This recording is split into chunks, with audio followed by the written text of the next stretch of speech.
Assalamualaikum warahmatullahi wabarakatuh. Halo guys, kembali lagi bersama saya Bobby Herian. Kali kita akan kembali mengomentari video dari Didik Yuli yang berjudul Ngawur, Injil Protestan, Injil Katolik, mana yang benar. Kita akan langsung tonton videonya, habis itu akan kita komentari guys.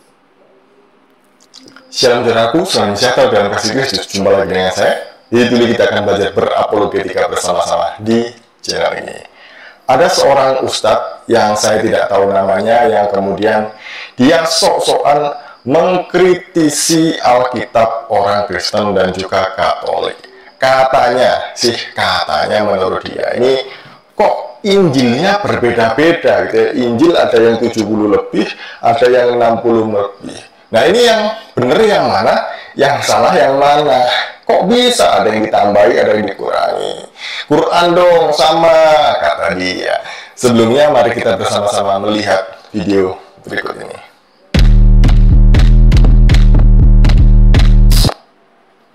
Yuk, Mbak Angelina, pernah hitung berapa jumlah Injil dalam kitab Katolik?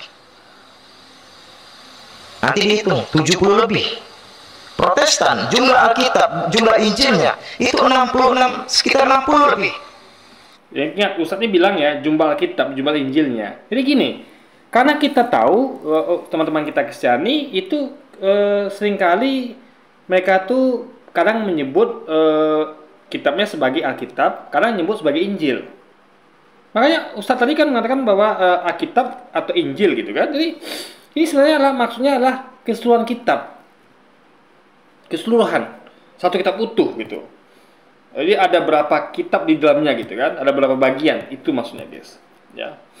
Jadi gini sebenarnya kalau kita mau jujur ya, Injil itu apa? Kalau Anda baca kitab baik-baik, Anda akan temukan ayat yang dimana Yesus Yesus itu memberitakan Injil karena Allah di rumah-rumah ibadah. Artinya Injil adalah apa yang Yesus beritakan. Saat itu bukan Injil. Jadi yang memberitakan Injil adalah Yesus karena dia adalah Nabi utusan Tuhan yang resmi, official. Sama kayak Nabi Muhammad kan begitu. Nabi Muhammad menyampaikan Quran karena dia adalah yang resmi, official dari Tuhan. Sama kayak juga kayak nabi-nabi lainnya, Nabi Daud misalnya atau Nabi Musa, gitu kan. Jadi yang resmi itulah yang menyampaikan firman Tuhan. Itulah yang disebut dengan Taurat, Zabur, Injil, Quran. Nah, bedakan dengan kesaksian manusia. Jadi kalau ada yang menyebut sebagai Injil Matius, Injil Lukas itu kan Injil namanya, tapi kesaksian Lukas, Matius. Kesaksian Lukas, Matius, Yohanes. Kesaksian. Jadi sama tingkatannya dengan hadis. Hadis kan adalah berisi kesaksian para sahabat atau para tabiin gitu. Jadi kesaksian yang mana dia menyaksikan apa yang terjadi dalam sejarah ya, jadi masa itu, lalu dia menuliskannya berdasarkan apa yang dilihat dan didengarnya. Itu namanya kesaksian, bukan Al-Quran, bukan Injil gitu. Nah, tapi mereka menganggap bahwa kesaksian Lukas itu adalah Injil, bukan Injil. Makanya Anda belajar dulu apa itu Injil, biar paham gitu kan, apa itu Injil. Jadi sama seperti analogi dengan Quran. Tidak ada kesaksian Umar, Ali bin Abi Thalib, nggak ada. Yang ada hanyalah firman Tuhan yang disampaikan melalui nabi yang resmi, utusan Tuhan, yaitu Nabi Muhammad SAW, guys. Yang 70-an atau Protestan yang 60-an. Kalau Katolik yang benar, berarti Protestan ada pengurangan Injil. Gimana ceritanya kitab suci dikurangin jumlah Injilnya? Kalau misalnya Protestan yang benar, bagaimana ceritanya? Jangan lupa sekali lagi ya, tadi Ustadz tuh bilang Alkitab atau Injil. Nah, jadi itu kenapa umat Kristen tuh kadang-kadang nyebut kitabnya dengan Alkitab, kadang-kadang Injil, guys. Makanya dia bilang menginjili gitu kan. Nah, jadi memang begitulah, guys. Mereka tuh bingung sebenarnya. Alkitab kadang-kadang disebut sebagai Bentar, guys.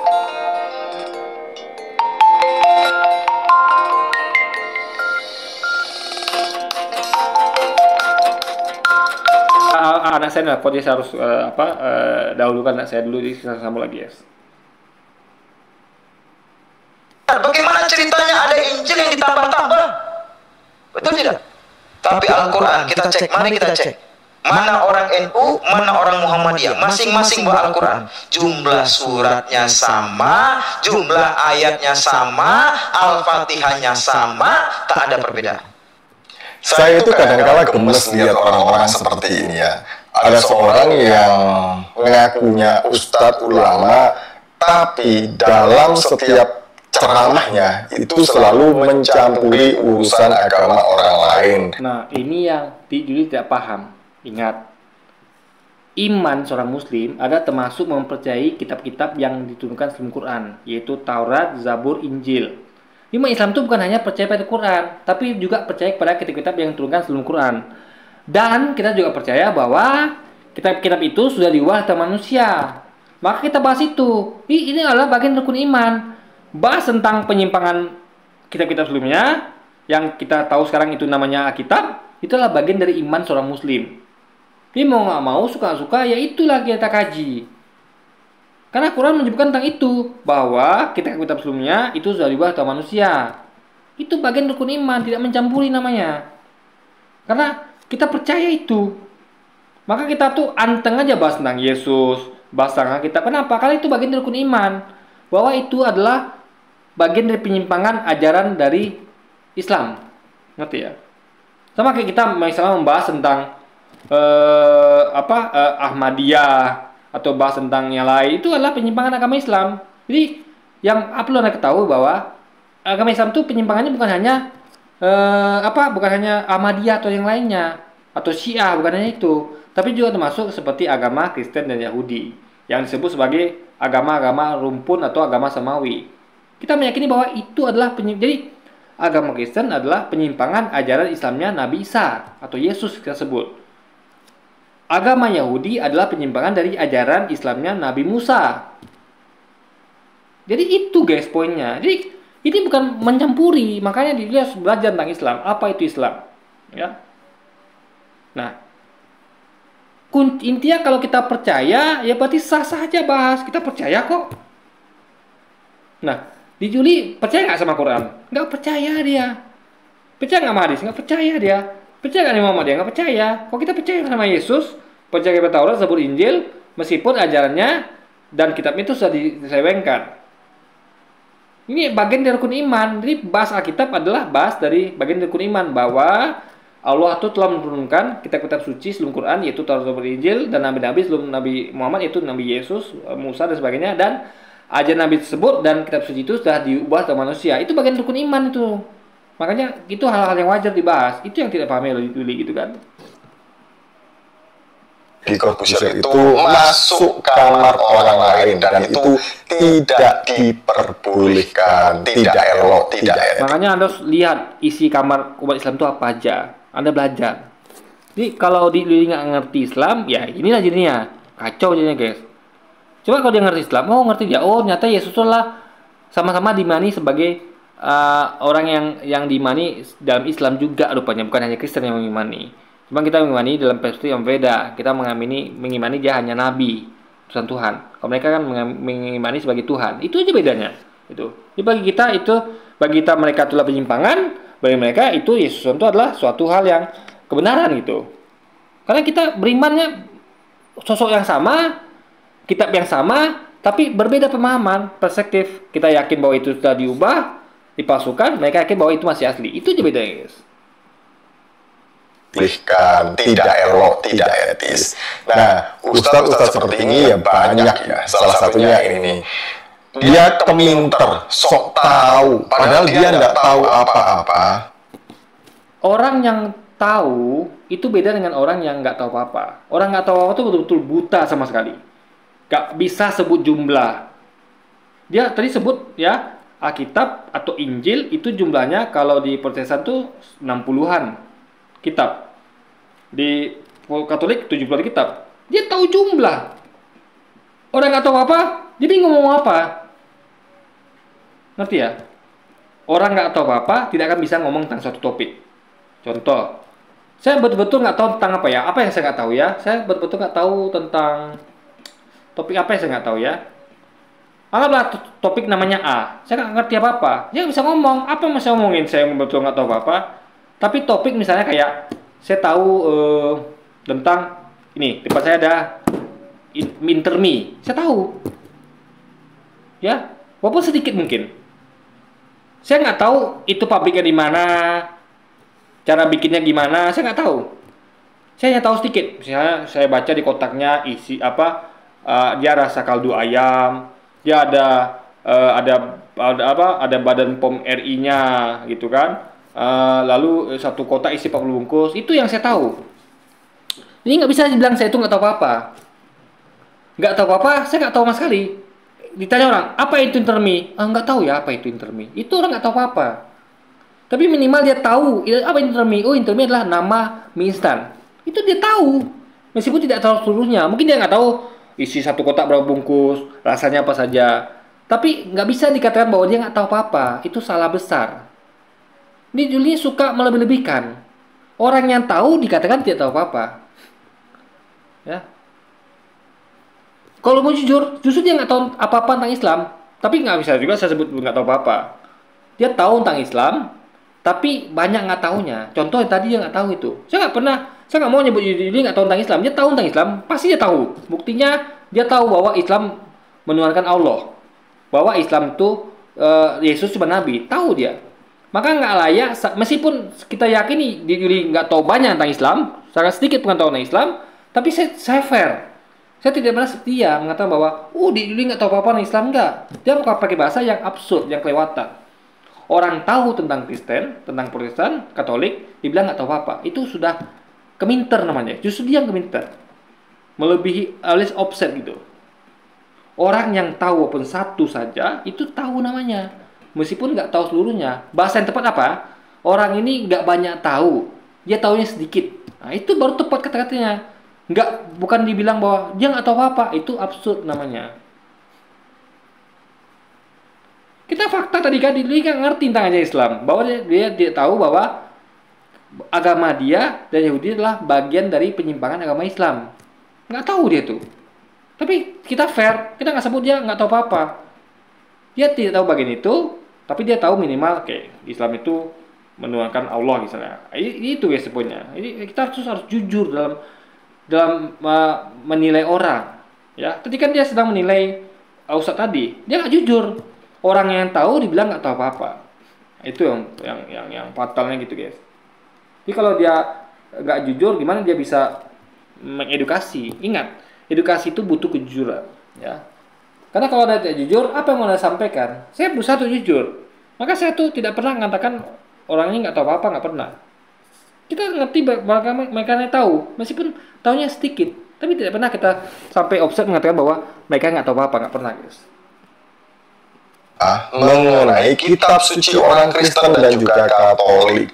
Kalau dia memandang itu berbeda, ya dia memandangnya dari ketidaktahuannya. Jadi dia mengatakan bahwa, ini kitabnya orang Protestan, Injilnya kok ada 60 lebih.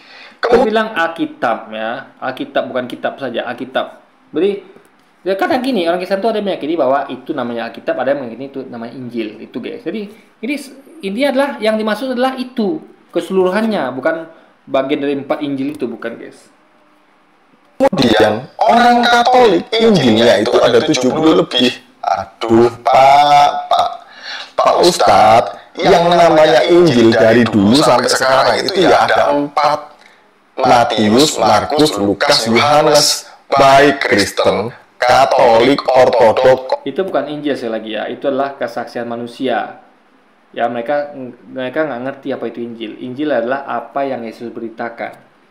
Selain yang Yesus beritakan itu bukan Injil, itu namanya adalah kesaksian Matius, kesaksian manusia. Makanya kan beda-beda itu. Lukas kesaksiannya begini, Matius begini, beda-beda. Karena manusia bersaksi, itu tuh beda-beda. Kalau Tuhan bersaksi kan tentu sama, karena kan Tuhan itu satu sumbernya. Kalau manusia kan beda-beda sumbernya. Ada sumber dari Lukas, ada Matius, itu namanya bukan Injil ya, tapi adalah kesaksian manusia, guys. Ortodok Koptik mengakui hal yang sama bahwa Injil itu cuma ada 4. Tapi kalau jumlah kitab itu kami memang berbeda. Dan ini sebenarnya tidak menjadi masalah ya. Kenapa orang itu masalah? Anda bayangkan ya. Coba ini bayangkan jadi pada Quran. Kita pakai analogi aja. Ada Quran yang kita pegang itu hanya ada kira-kira dari harusnya sekitar, anggaplah kita samakan dengan Alkitab ya. Anggaplah harusnya ada 60-an, harusnya ada 70-an surat, tapi punya kita aja ada 60-an surat. Kacau nggak tuh? Kacau. Berarti ada berbeda tentang yang itu, karena kalau ngomong kitab suci adalah hal yang fundamental, yang dasar. Nggak boleh berbeda. Kita boleh berbeda tafsir, boleh. Tapi yang berbeda pokok teksnya nggak boleh. Itu fatal namanya, guys. Kita boleh nggak sepakat soal tafsir, boleh. Tapi kita nggak boleh nggak sepakat tentang isinya. Itu yang fatal. Ya, contoh. Anda bayangkan di sekolah, ada buku yang guru kasih ke murid. Nah, kalian pakai buku ini ya. Ini adalah buku resmi dari negara, dari sekolah. Ya. Buku ini lengkap. Tiba-tiba kalian beli buku di luar yang nggak lengkap. Kacau nggak tuh? Kacau. Gimana bisa kalian tuh sinkron dengan guru kalau kalian pakai buku yang beda sama yang guru kasih? Buku yang lengkap kalian ganti dengan buku yang nggak lengkap. Itu loh gue pikir, guys. Ini adalah suatu hal yang fatal. Nah, untuk tafsir itu boleh berbeda. Misalnya murid A nafsirkan lain, murid B lain, itu masalah, itu bisa berdebatkan. Tapi yang penting teksnya sama. Jadi mereka tuh memperdebatkan buku yang benar gitu. Jangan sampai mereka memperdebatkan buku yang tidak benar, buku yang kurang-kurang misalnya isinya gitu kan, yang nggak lengkap misalnya. Itu masalah di situ, guys. Protestan itu jumlah kitabnya ada 66, sedangkan orang Katolik lebih banyak. Ya, karena orang Protestan ini tidak mengakui adanya kitab Deuterokanonika atau kanon kedua. Makanya Protestan jumlah kitabnya 66 saja.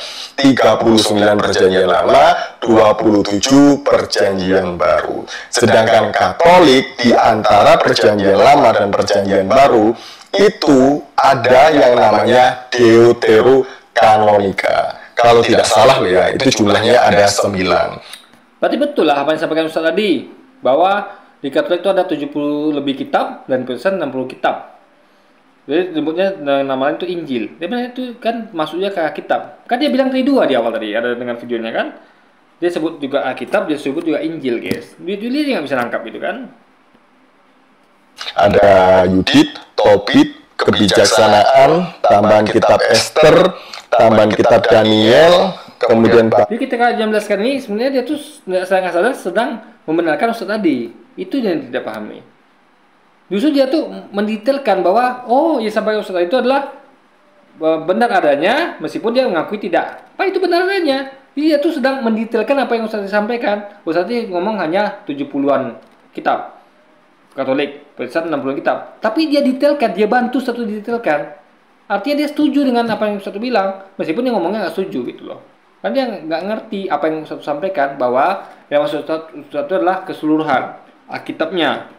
Ya, yang mana Kristen itu sebagian menyebutnya sebagai itu Injil seluruhnya gitu kan. Nah, itu poinnya, guys. Kitab Daniel, kemudian Baruk, Sirah 1 dan 2 Makabi.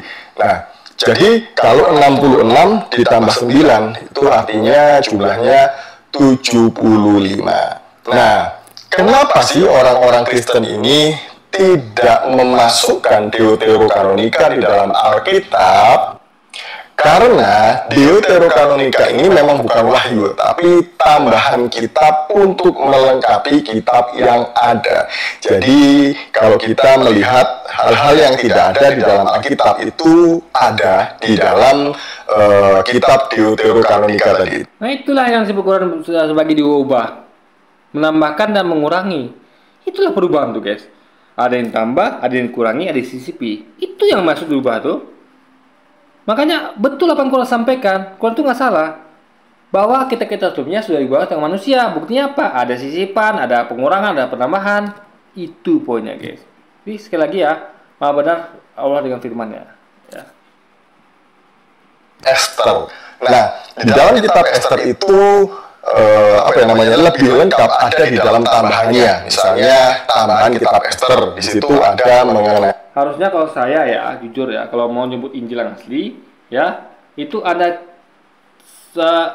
tuh salah satu Alkitab apa saya lupa tuh, terbitan mana, itu dia membuat warna-warna berbeda untuk tiap teks. Jadi kata-kata Yesus dia kasih teks serupa warna merah atau warna apa, guys. Jadi yang kata-kata selain Yesus dia kasih warna lain lagi. Nah, yang Yesus katakan itulah Injil. Kalau saya untuk menentukan Injil yang asli, saya buang semuanya. Saya hanya masukkan kata-kata Yesus. Karena ingat, Injil adalah apa yang Yesus beritakan di rumah-rumah ibadah. Artinya hanya yang Yesus beritakan. Jadi itu bukan Injil. Artinya Injil itu adalah sebenarnya hanya kata-kata Yesus, bukan yang lain, guys. Itu poinnya. Kemudian ada doa Mordekai, ada doa Esther, itu dijelaskan di dalam tambahannya ini tadi itu. Kemudian contoh lagi mengenai ini, kita tidak akan tahu sejarah pemberontakan yang dilakukan oleh Yudas Makabi, gitu ya, dan orang-orang Makabi itu. Nah, kita akan tahu jika kita membaca surat atau kitab 1 Makabi, jadi gitu ya. Jadi kan berarti kan ini kan sejarah versi kisah manusia. Kok bisa masuk kitab suci? Itu loh poinnya, guys. Anda pernah berpikir nggak? Kenapa kok kitab suci isinya bukan firman Tuhan saja, tapi campur dengan catatan sejarah kisah manusia? Itu yang aneh gitu. Lihat kita di Islam, kita pisahkan mana firman Tuhan namanya Quran, mana hadis yang campur antara firman Tuhan dengan kisah manusia, alias sejarah versi manusia. Itu harus dipahami, guys. Harus bedakan. Gak bisa kitab suci itu isinya campur-campur, gak bisa, guys. Ya, harus dibuat terstruktur, sistematis itu. Gak bisa sembarangan gitu kan. Jadi gitu ya. Hal-hal seperti ini hanya diketahui di dalam kitab Deuterokanonica. Nah, di dalam kekristenan itu kan ada yang namanya masa intertestamentum, di mana Allah sama sekali tidak berbicara kepada manusia selama 400 tahun setelah Maleaki. Jadi setelah Maleaki sampai pada kelahiran Yesus itu 400 tahun itu Tuhan tidak berbicara. Nah, untuk mengetahui Tuhan itu berbicara melalui nabinya. Jadi kapan Tuhan berbicara? Ketika mengutus nabinya. Nabi itu menyampaikan apa yang Tuhan bicarakan, ngerti ya? Jadi periode antara satu nabi dengan nabi lain itu Tuhan tidak bicara. Antara zaman Musa ke zaman Yesus ada jeda, itu Tuhan tidak bicara. Karena dia bicara itu hanya kepada nabinya. Dan nabi itu menyampaikan apa isi pembicaraan dengan Tuhannya. Begitu simpelnya, guys. Bagaimana bisa Maleaki diakui? Dalam artian bukan diakui sebagai kitab suci ya, bukan. Itu adalah sejarah yang benar. Kalau memang begitu, ada jeda antara zaman Musa dengan Yesus, Tuhan nggak bicara, memang itu memang benar. Itu fakta, logis. Kenapa? Karena Tuhan tuh hanya ngomong lewat melalui nabinya, utusannya, yang resmi ofisial, yang nyampaikan pada kita, guys. Itu benar berarti. Bukan berarti itu kitab suci ya, karena itu adalah ya semacam mungkin kesaksian manusia, kita nggak tahu gitu kan. Yang penting harus cek dulu isinya apa, guys. Untuk mengetahui masa itu, kita harus membaca kitab Deuterokanonica. Saya secara pribadi, secara pribadi orang Protestan ini, saya tidak menolak kitab Deuterokanonica sebagai tambahan kitab suci. Nah, saya tidak mengakui itu sebagai firman Tuhan, tapi ada hal-hal yang penting. Sebenarnya kalau dibaca pun kitab Yuli yang 60-an lebih itu juga campur. Nggak semua firman Tuhan. Dia harusnya jujur mengakui bahwa Injil Lukas itu bukan perkataan Tuhan, tapi perkataan Lukas. Injil Matius adalah perkataan Matius, kesaksian Matius gitu. Memang dalamnya ada firman Tuhan, yang mana disampaikan oleh Yesus, itu firman Tuhan. Tapi selebihnya tidak. Kesaksian dia melihat Yesus, kegiatan Yesus itu adalah kesaksian dari Lukas. Tapi apa yang dijawab oleh Yesus itulah Injil, guys. Itu harus dipahami bedanya. Hal yang penting yang kita bisa lihat di dalamnya sebagai kitab sejarah. Jadi itu ya. Baik. Jadi dia mengakui kan bahwa Injil Katolik kitab Katolik itu adalah ada isinya tuh adalah kitab sejarah. Padahal kitabnya juga isi kitab sejarah juga campur. Sejarah versi Lukas, sejarah versi Matius, sejarah versi Yohanes. Kesaksian mereka semua tuh kan. Oh, Yesus dulu begini, begitu gitu. Itu kan kesaksian manusia semuanya.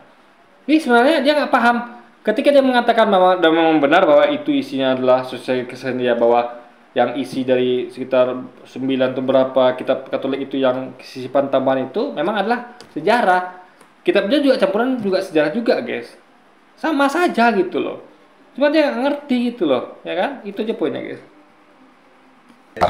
Jadi itu ya, baik Katolik, Ortodoks, Koptik itu mengakui kitab Deuterokanonica, Protestan tidak. Nah, ini sebenarnya tidak menjadi masalah ya. Jangan sampai perbedaan ini. Ya masalah lah. Wong, kita lihat kenapa kok Yang satu Yuli mengakui bahwa itu sejarah, kenapa dimasukin kitab suci. Dia percaya sejarahnya, percaya kesaksian manusia itu, percaya dia bahwa yang kesaksian manusia itu diceritakan itu benar. Tapi dia nggak sadar bahwa kitabnya itu yang dipegang yang 60 lebih itu adalah juga campur sejarah juga, guys. Contoh surat Paulus kepada jemaat Korintus misalnya, itu juga sejarah, itu bukan firman Tuhan. Masa surat Paulus dikatakan firman Tuhan? Jadi sebenarnya baik yang dia sebut sebagai yang diyakini Katolik itu adalah sekitar 9 kitab itu adalah buku sejarah, yang dia pegang sekarang juga buku sejarah campur-campur, guys, dengan firman Tuhan. Itu logi berikutnya. Nah, jangan sampai perbedaan ini kemudian kita saling menyesatkan satu dengan yang lain. Tidak boleh. Ini hanya sudut pandang kita dalam kita menilai kita. Beda. Kalau sudut pandang itu adalah dari teks yang ada. Teks itu nggak boleh rancu, guys. Ingat ya. Contoh. Anda sedang membahas mobil misalnya. Anggaplah mobil Avanza. Anda bayangkan ya, Avanza yang dibahas oleh saya itu lengkap semuanya. Ada bannya, bodinya, semua lengkap. Nah, orang yang nggak lengkap itu misalnya dia pegang Avanza, tapi nggak ada bannya, nggak ada setirnya, nggak ada tempat duduknya. Bisa nggak kira-kira diperdebatkan? Nggak bisa. Harusnya satu yang sama, harusnya sama-sama bahas yang sama gitu loh. Jadi suatu kalau dasar udah beda, udah bakal kacau ke depannya, guys. Udah bakal kacau gitu kan. Nah, itu poinnya. Deuterokanonika. Bagi yang tidak mau menerima, ya sudah, silahkan tidak menerima, itu jangan menghakimi yang menerima. Bagi yang menerima juga sebaliknya, tidak usah menghakimi yang tidak menerima. Kedua-duanya layak menghakimi. Yang menerima menghakimi bahwa kan katakan bahwa kitab kami yang itu tuh 9 kitab itu adalah tambahan sejarah. Kalian sadar nggak? Yang kita pegang itu juga ada sisipan sejarah juga, versi Lukas, Matius dan sebagainya, atau versi Paulus dalam surat Paulus pada jemaat Korintus. Ini sama-sama saja sebenarnya gitu loh. Ini mereka bisa saling mengkritik gitu, karena meskipun dasarnya berbeda, ya, tetap bisa saling mengkritik, guys, gitu. Nah, di situ poinnya. Yang penting kita semua sepakat terhadap kanon Alkitab, yaitu ada 66 kitab di dalamnya yang diakui, yang disahkan oleh bapak-bapak gereja sebagai kitab suci yang kita sama-sama percayai. Jadi itu ya. Nah, kalau Pak Ustadz tadi itu mengatakan bahwa ini hanya Bapak gereja mana nih? Bapak gereja Katolik atau Protestan? Bapak gereja Katolik yang besar nggak sepakat itu. Ya, buktinya tadi itu. Jadi Bapak gereja yang mana sang itu kan? Itu poinnya, guys. hanya Alkitab, hanya Al-Quran lah yang tidak ada perbedaan, sama semuanya, gitu ya. Baik dari NU maupun Muhammadiyah, semuanya pasti sama. Saya melihat Pak Ustadz ini tidak pernah melihat pengajaran yang dilakukan oleh Profesor Munim Siri PhD ya.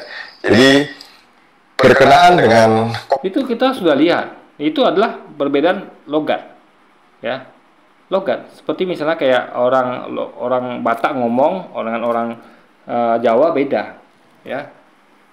Coba ada suruh orang Jawa bahasa, orang Jawanya bukan orang Jawa yang harus betul orang Jawa ya, betul-betul yang logat Jawa masih kental. Dengan orang Batak yang masih kental logatnya, itu pasti akan beda intonasi dalam membacakan suatu teks. Contoh orang Madura deh, misalnya bilang bahwa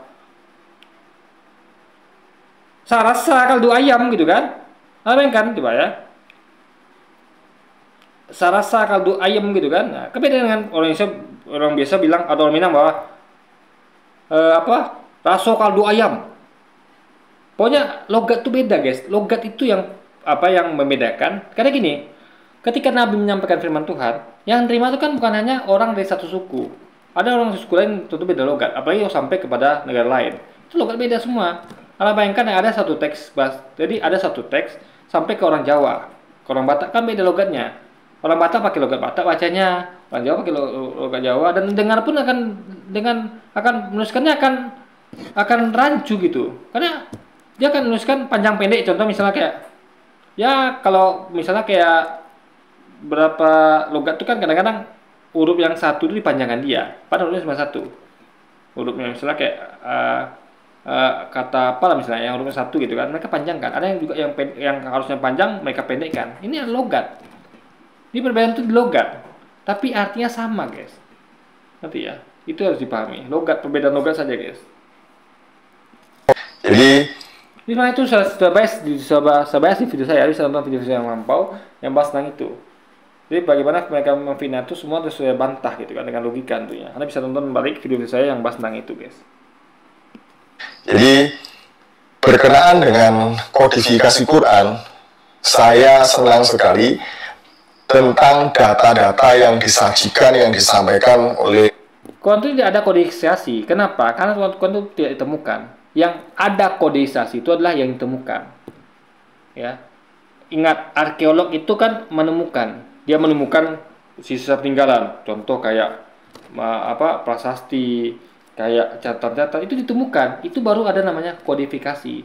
Kalau turun-temurun tidak ada kodifikasi, turun-temurun guys. Misal saya nyampaikan pesan pada anak saya catat tuh saya tulis pesan wasitnya. Nah saya sampaikan pada anaknya lagi sampai terus ke turun 7. Itu nggak perlu kodifikasi. Kenapa? Karena turun-temurun dia, nggak putus guys. Nah sama kayak Quran itu begitu. Di Quran itu tidak ditemukan, tapi diwariskan turun-temurun berupa hafalan dan berupa berupa catatan guys, tulisan. Itu harus dipahami ya. Jadi jangan samakan antara kitab kita dengan kitab kalian berbeda. Kita tidak ditemukan metodologinya. Tiba-tiba menemukan gulungan manuskrip di dalam mati, diperkirakan bahwa ini tulisan Lukas. Nggak begitu metode kita. Kita tuh pasti ini adalah keluarga Nabi Muhammad yang menyampaikan firman Tuhan. Kenapa? Karena sampaikan turun-temurun, dihafal para sahabat, sampaikan ke bawahnya sampai tabiin sampai hingga kita sekarang guys. Kita tuh adalah sesuatu yang pasti. Adanya warisan turun itu adalah sesuatu yang pasti. Ini sama kayak gini ya, Anda bayangkan ya. Misalnya kita tahu ada guru namanya Imen, ya, yang ngajarkan tentang Wing Chun. Nah, Wing Chun yang kita belajar sekarang, ya, saya belajar Wing Chun, itu adalah Wing Chun yang asli diturunkan dari Imen itu. Diwariskan turun-temurun. Imen ngajarkan pada muridnya ngajarkan muridnya lagi sampai kepada saya misalnya. Itu asli namanya. Turun-temurun warisan, dicatat dan dihafal. Jadi kan orang menghafal gerakan Wing Chun itu, ya kan bagaimana jujurnya dihafal. Dicatat juga dalam buku. Bagaimana gerakannya digambarkan itu kan. Nah, itu nggak bisa lagi disangsikan, nggak perlu lagi ada kodifikasi, nggak perlu lagi. Kenapa? Karena turun-temurun, warisan temurun. Ada bayangkan ada tiba-tiba orang menemukan suatu kitab silat di tepi jalan. Kitab silat nih. Oh, mungkin yang nulis adalah pendekar burung madu misalnya, atau pendekar Raja Wali Sakti. Buku ditemukan, diasumsikan begitu. Itu kira-kira valid nggak? Oh, nggak valid. Karena ditemukan. Beda, itu perlu dikodifikasi nggak? Perlu, karena ditemukan. Kalau turun-temurun ngapain lagi dikodifikasi? Turun-temurun gitu kan? Itu beda guys. Siri ini bagus sekali, dan itu seharusnya juga dilakukan oleh kekristenan. Kekristenan itu sangat terbuka dengan sejarah seperti ini. Mau melihat cara kanonisasi Alkitab, monggo, itu ada, literaturnya semuanya ada. Dan masalahnya yang masalah kanon itu sebenarnya nggak masalah guys ya. Yang namanya ditemukan gimana lagi, itulah kekurangannya. Makanya yang paling bagus itu kan diwariskan turun-temurun. Nabi Muhammad menyampaikan isi Quran, dihafal, dicatat para sahabat, diturunkan, diwariskan turun-temurun sehingga sekarang. Itu yang bagus menurutnya. Tapi kalau udah telanjur temukan, mau bilang apa lagi? Yang namanya temukan, ya pandai-pandai lah kan. Nah makanya kanonisasinya nggak masalah. Yang masalah adalah mencampur adukannya, mencampurkan sejarah kesehatan manusia dengan firman Tuhan. Itu masalah di situ guys. Harusnya kan dibuatlah, hemat saya ya, lebih baik logikanya dibuatlah buku sejarah terpisah. Karena ingat, sejarah itu adalah bukan dari Tuhan, tapi kesalahan manusia. Manusia tempat dikira salah. Buktinya versi Lukas Matius misalnya berbeda tentang kematian Yudas. Itu masalah, guys. Karena mereka manusia biasa. Bukan nabi, bukan utusan Tuhan yang resmi. Mereka tidak resmi. Mereka hanya ngaku sebagai rasul lah, apa gitu kan. Nah, yang resmi itu adalah cuma nabi Yesus dari Tuhannya gitu, guys. Karena dia adalah utusan Tuhan yang resmi gitu loh. Itu pikirnya. Pada literaturnya semuanya ada dan lengkap. Dan saya juga akan menyertakan satu link video dari salah seorang ustadz, dan ustadz ini juga bagus dalam menjelaskan mengenai perbedaan ayat dalam Quran. Silahkan Bapak Ibu lihat di link yang saya pin di kolom komentar. Ini sebagai tambahan wawasan saja supaya kita tidak begitu cepat menghakimi orang lain tanpa melihat diri sendiri dulu. Jadi berkaca dulu baru melihat orang lain. Jangan sampai balok di matamu nggak kelihatan, tapi balok yang ada di mata saudaramu kelihatan. Jadi begini, balok di mata kita tentang mereka ini sangat kelihatan sekali. Sementara balok yang tuduhkan kita di mata kita itu sebenarnya bukan balok. Itu lo pikirnya guys. Ya. Dia nggak tahu beda antara diwariskan turun-temurun berupa hafalan dan catatan dengan temukan tidak bisa dibedakan. Ya, bagaimana menyikapi tidak bisa dibedakan gitu. Masa yang diwariskan turun-temurun itu harus ada proses kodifikasi juga, kan aneh guys. Uang tidak ditemukan kok diwariskan turun-temurun. Coba, Anda mau kodifikasi apa hafalan saya? Coba, gimana? Ini yang saya hafalnya adalah berdasarkan dari turun-temurun warisan. Orang dulu menghafal, turun kepada orang setelahnya sampai ke saya. Itu bagaimana Anda mau kodifikasi hafalan? Gimana? Atau tulisan yang diturun-temurun? Tidak bisa. Yang bisa kodifikasi adalah sesuatu yang ditemukan. Karena terputus guys. Ingat, kodifikasi berlaku untuk sesuatu yang terputus. Gitu. Nah, contoh kayak buku Iman sekarang, ya, itu kita tahu sumbernya dari Iman yang dulu. Memang ada warisan, kita tahu bahwa sejarahnya memang diwariskan. Nah, itu kita nggak bisa kodifikasi. Uang dia itu memang isinya asli kok. Yang perlu kodifikasi adalah ditemukan. Tiba-tiba berjalan kalau, ini buku Iman ini, nulisnya kayak gimana ya? Itu perlu dikodifikasi karena ditemukan. Nggak ada di warisan temurun guys. Itu yang harus dipahami. Oke, jadi mungkin sekian dulu aja video kita kali ini. Dan sampai jumpa lagi di video selanjutnya. Wassalamualaikum warahmatullahi wabarakatuh guys.